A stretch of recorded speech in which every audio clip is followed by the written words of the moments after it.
आप देख रहे हैं उत्तराखंड लाइव न्यूज, खबरों की सच्चाई तक।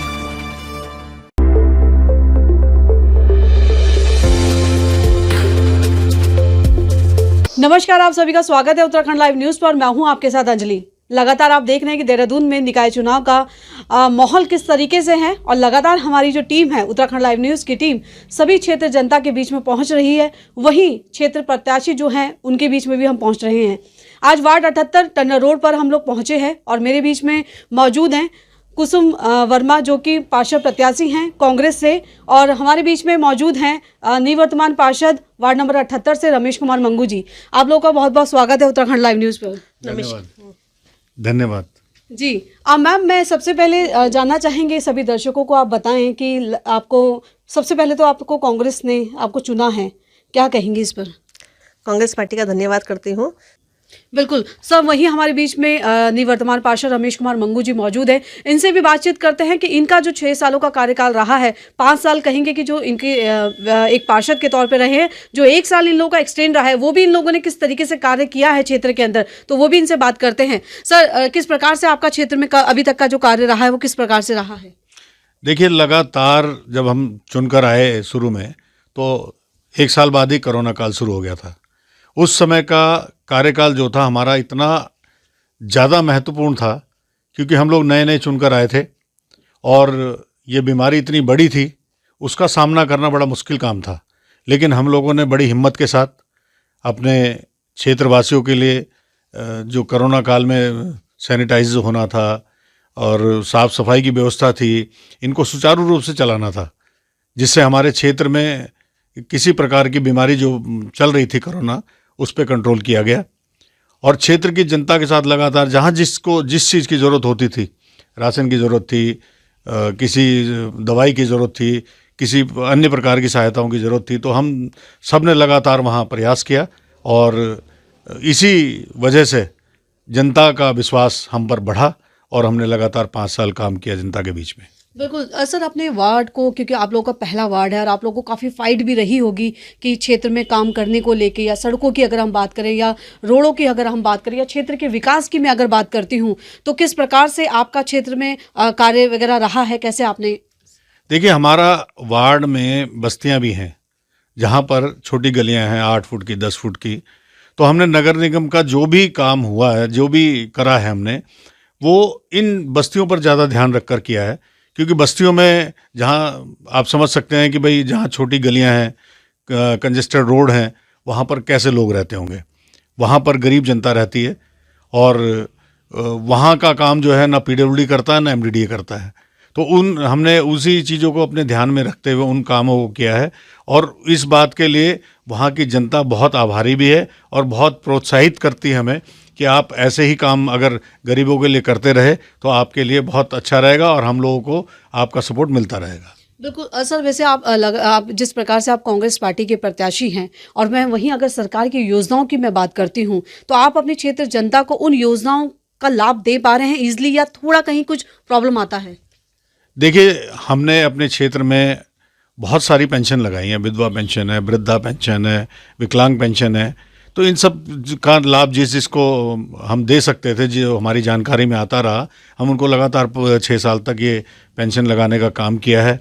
और जैसे कोरोना काल में सरकारी मदद तो कहाँ मिल पाई थी, लेकिन कभी किसी एनजीओ से, कभी अपनी तरफ से, कभी किसी सोसाइटी की तरफ से जो भी मदद हो पाई हमने सब मदद करी है उनमें। बिल्कुल सर, मैं आपको एक चीज़ बताना चाहूँगी कि शायद ये बात आपको ना पता हो। कल हम आपके क्षेत्र में निकले थे, आपके क्षेत्र का हमने व्यू जाना, तो कई लोग इस प्रकार से बोले कि आपको पार्षद नहीं होना चाहिए था, आपको विधायक होना चाहिए था। तो ऐसा क्या आपने क्षेत्र को दे दिया है जो जनता आपको पार्षद नहीं विधायक के तौर पर चुनना चाह रही है? देखिए, ये जनता का प्यार है। जनता को क्या चाहिए? जनता हमें 5 साल में एक वोट करती है और वो अपेक्षा करती है कि अगर उनके पास कोई समस्या हो या उनकी कोई परेशानी हो तो हम उनका समाधान कर सकें। मैंने लगातार 6 साल यही काम किया है कि अगर किसी ने मुझे किसी काम के लिए बोला है तो मैंने कोशिश करी है, जो मेरे प्रयास रहे हैं कि जहाँ तक हो सका उसको करा है, और जो नहीं हो पाया है उसके लिए प्रयास अभी भी कर रहा हूँ जैसे कोई समस्या रही हो, जैसे हमारा एक नाला बनना है जो भारूवाला ग्रांट से होके आता है और बड़े नाले में मिलता है, लेकिन वो अभी इस समय बस्ती के अंदर से जाता है। 2017 में जब वहाँ पर एक ग्राफिक एरा की दीवार गिर गई थी तो हमारे माननीय विधायक जी वहाँ आए थे और उन्होंने वादा किया था कि मैं इस बरसात से पहले इस नाले को बाहर निकाल दूंगा सड़क से। लेकिन पता नहीं कौन सी उनकी मजबूरी है कि उस नाले की तरफ वो ध्यान नहीं दे पा रहे हैं। मैंने उनको लिख कर भी दिया, लेकिन उस नाले का कोई काम नहीं हुआ।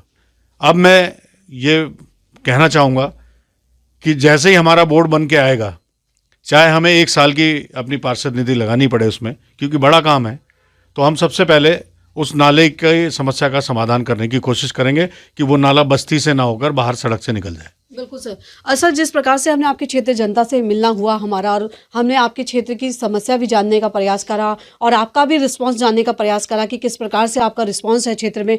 जनता ने हमें ये भी बताया कि आपने कोई व्हाट्सएप ग्रुप बना रखा है जिसमें क्षेत्र जनता उसमें आप अपनी समस्या डाले और आप उसका तुरंत बताया कि तुरंत आप रुझान उसको आप तुरंत एक्टिव होकर और आप उसको कार्य करते हैं। हमें आपके क्षेत्र से ही पता चला कि आप 7 बजे करीब सफाई कर्मचारियों के साथ आप क्षेत्र में नजर आते हैं। ये सब चीज़ें हमें पता चली, पर कहीं ना कहीं जनता आपसे संतुष्ट तो हमें दिखाई दी है, पर थोड़ा सा एक चीज़ नज़र आई है कि क्योंकि जनता ने थोड़ा सा हमसे ये भी बात कही है कि जो पानी की समस्या क्षेत्र में बढ़ती है, हालांकि हमारे मंगू जी इतने पानी में हमारे साथ रहते हैं, जनता ने इस प्रकार से बताया है। तो थोड़ा सा हम जनता की तरफ से आपके लिए सवाल रखना चाह रहे हैं सर कि आप पार्षद के तौर पर मैडम चुन आती हैं, तो आप क्षेत्र जनता को, क्योंकि जनता आपको लगी है कि आप जीत हासिल हो, तो जनता को आप उसको किस प्रकार से सर थोड़ा सा निजात दिलाएंगे? देखिए, ये समस्या जो पानी हमारी ओगल भट्टा क्षेत्र है उसमें पानी भरता है, क्योंकि जो कैंट का एरिया हमारे बाद लगता है वहाँ कभी भी उन नालों की सफाई नहीं होती है और उन नालों पर बहुत सारा अतिक्रमण हो रखा है। वो कई जगह पे बहुत कंजेस्टेड हो गया है, जिसकी वजह से पानी बैक मार के हमारे यहाँ रुकता है। 9 साल हो गए हैं कैंट बोर्ड को, चुनाव नहीं हुआ वहाँ कोई जनप्रतिनिधि नहीं है। केंद्र में भी भाजपा की सरकार है और हमारे प्रदेश में भी भाजपा की सरकार है, लेकिन ऐसा कोई समन्वय नहीं बना पा रहे हैं ये लोग कि यहाँ कैंट के चुनाव कराए जाएं, जिससे जो क्षेत्र की समस्याएं हैं कैंट से बढ़ते बढ़ते बढ़ते नगर निगम की सीमाओं में आ जाती हैं। तो मैं यह कहना चाहूँगा जनता से कि जब ये हम जीत कर आएंगे तो इस बार हम कैंट के लिए भी संघर्ष करेंगे कि वहाँ पर भी चुनाव हो और वहाँ पर भी जनप्रतिनिधि बने। बिल्कुल सर, कुछ और क्या चीज़ें आपने सोची हैं जो क्षेत्र जनता को आप चुनाव के जीतने के बाद आप कुछ और भी विकास के बारे में सोचा है सर? देखिए, विकास एक निरंतर प्रक्रिया है। अब जो हमने 5 साल पहले सड़कें बनाई हैं तो उसमें कहीं ना कहीं टूट फूट हो जाती है या टूट जाती हैं, कहीं से ख़राब हो जाती हैं। तो अब ये तो विकास की तो प्रक्रिया निरंतर चलनी है, तो जहाँ पे भी जो काम की ज़रूरत होगी उसको हम करेंगे और जो ज़्यादा ज़रूरी होगा उसको प्राथमिकता से करेंगे। बिल्कुल सर। सर, मैं वहीं अगर बात करूं सामने टक्कर की, क्योंकि काफ़ी लोग हैं जो कि पार्टी से भी खड़े हैं, कई लोग हैं जो निर्दलीय भी खड़े हैं, तो इस कंपटीशन को किस प्रकार से आप देखते हैं? देखिए, कंपटीशन तो देखो अगर ना हो तो फिर मज़ा क्या है चुनाव लड़ने का। अगर कंपटीटर मजबूत हो तभी मज़ा आता है। तो इस बार तो आप क्षेत्र में जा ही रही हैं, हमारे कामों को लोग सराह रहे हैं, हमारे कामों की तारीफ़ कर रहे हैं, हमारे व्यवहार की तारीफ़ कर रहे हैं, लोगों में हमारी उपलब्धता ज़्यादा है। अगर हमें कोई कॉल करता है और बाई चांस हम कॉल नहीं उठा पाते हैं, हम तो कॉल बैक करते हैं। तो इन सब चीज़ों का बहुत इफ़ेक्ट पड़ा है और जनता जवाब देगी 23 तारीख को कि जो पूर्व में पार्षद रहे हैं उनके कार्यकाल में क्या काम हुआ था और जो मौजूदा कार्यकाल हमारा रहा है उसमें क्या जनता को सहूलियतें मिली हैं। जनता तो हमेशा ये चाहती है कि उनका प्रतिनिधि ऐसा हो कि जो उनको किसी भी सुख दुख में बुलाने पर तुरंत हाजिर हो जाए, बहाने ना करे, टाल मटोल ना करे। कई बार ऐसी समस्या आ जाती है कि बहुत ज़रूरी होता है और हम ना पहुंच पाए जनप्रतिनिधि, तो जनता को हमें चुनने का कोई फ़ायदा नहीं है।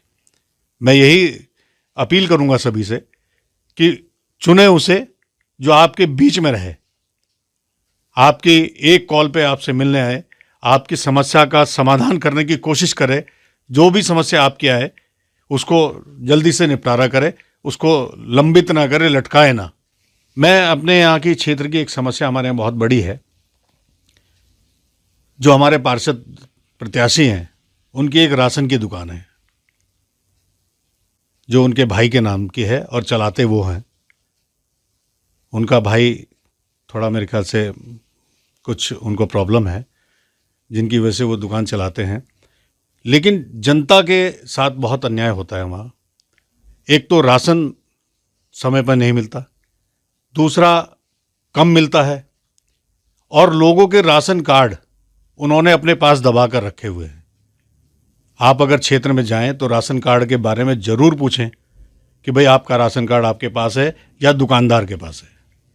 तो मैं उत्तराखंड लाइव की तरफ से ये एक रिक्वेस्ट कर रहा हूँ कि जिन जिन लोगों का राशन कार्ड राशन के दुकानदार ने रखा हुआ है वो उनको मिल जाना चाहिए, वरना मैं अगला चुनाव जब जीत के हम आएंगे तो बहुत बड़ा संघर्ष होगा और उस समय फिर जनता ही जवाब देगी उनको। अच्छा सर, जिस तरीके से राशन की अगर हम बात करते हैं, क्योंकि आजकल तो पूरा ऑटोमेटिक ही हो चुका है, तो ये राशन उनका यूज़ करते हैं, किस प्रकार से ये कर रहे हैं? मेरे को तो सुनने में यहाँ तक आया है कि घर जाकर उनसे अंगूठा लगवाया जाता है और दुकान पर उनके साथ अच्छा व्यवहार नहीं होता है।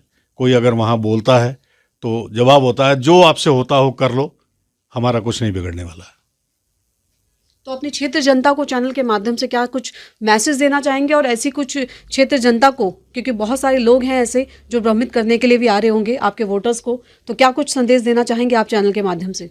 देखिए, मैं ये कहना चाहूँगा कि आप फिर एक बार कहूँगा कि चुनिए उसे जो आपके बीच में रहता है, जो आपकी समस्याओं के लिए लड़ता है, जो आपकी समस्याओं का निराकरण करता है।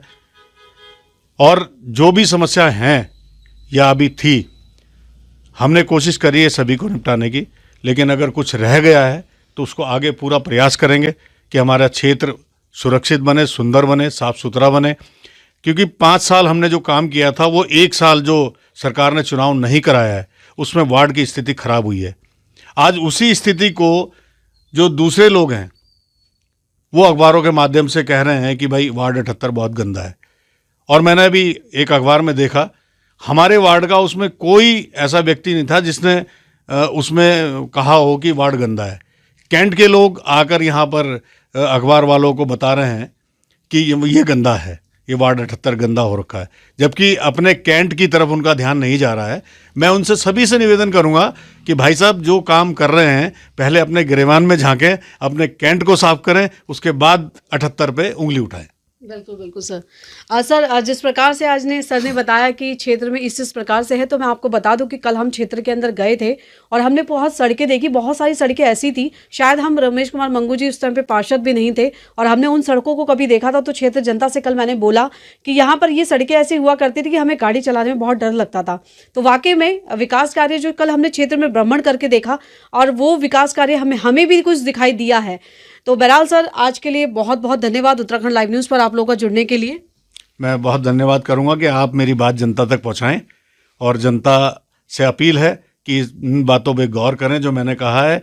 23 तारीख को जब वोटिंग का दिन होगा, पूरे परिवार के साथ वोट करने जाएं, अपने दोस्तों को कहें, अपने पड़ोसी को कहें।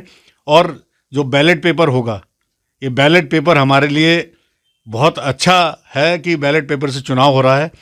जो पीठासीन अधिकारी आपको बैलेट पेपर जिस तरह से मोड़ कर देगा, उसी तरह मोड़कर उसको बैलेट बॉक्स में डालें, उसको दूसरी तरफ ना मोड़े, वरना वोट खराब हो जाएगा। इस बात का बहुत ध्यान रखना है कि बैलेट पेपर को ठीक उसी तरह फोल्ड करें जैसे पीठासीन अधिकारी ने दिया है। बिल्कुल बिल्कुल। बहुत बहुत धन्यवाद कुसुम जी आज उत्तराखंड लाइव न्यूज़ पर जुड़ने के लिए।